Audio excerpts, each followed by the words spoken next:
ہم ایک حدیث سنتے ہیں کہ یہ حدیث ٹھیک ہے کہ حضرت صلی اللہ علیہ وسلم نے ارشاد فرمایا کہ میری امت میں 72 فرقے ہوں گے.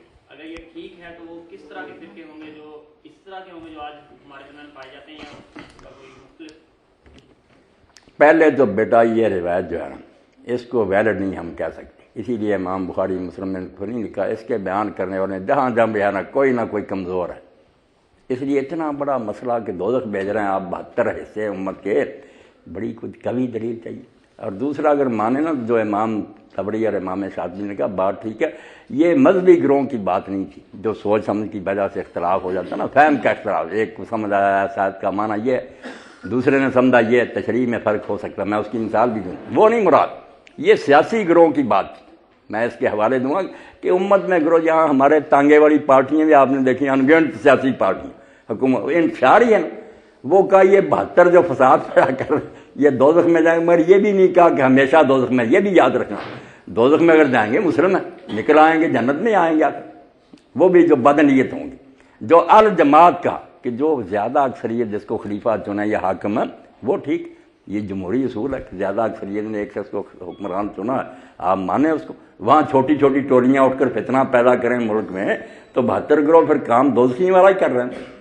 سیاسی گروہ کی بات، یہ مذہبی گروہ کوئی بات نہیں.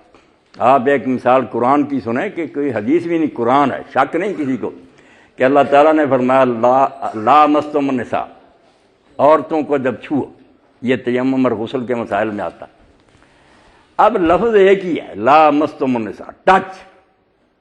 اب امام شافعی رحمۃ اللہ علیہ کو یہ سمجھ آئی کہ ایک بالغ عورت، اس کو اگر آدمی نے وضو کے بعد اس کے بدن کو ہاتھ لگ گیا، بے شک اس کی اپنی یا کوئی، تو اس کا وضو جاتا رہا. وہ کہتے ہیں اللہ نے قرآن میں کہا جب عورتوں کو چھو. اب لفظی طور پر لٹرلی وہ سچے ہیں، لفظ یہی ہے. امام ابو حنیفہ رحمۃ اللہ علیہ کہتے ہیں بہت سی باتیں ہیں جو پردہ کے طور پر کہنی پڑتی ہیں، اس لیے چھونے سے مراد امام شافعی یہ کوئی نہیں کہ ہاتھ لگ گیا، اس سے مراد وہ چھونا ہے جو خاوند بیوی کے درمیان ہوتا، اس کی اللہ بات کر رہا کہ تم نے مباشرت کی. اب دو امام ایک ہی بات کو سمجھنے میں مختلف رائے ہو گیا، عبارت ایک ہی ہے قرآن کی، بات ان کی بھی بنتی ہے، لکھا تو یہی ہے کہ جب تم عورتوں کو چھو. ان کی بھی بنتی ہے کہ بہت سی باتیں جو کہ عورتوں کے قریب نہ جاؤ، حیض کے مسائل میں آتی.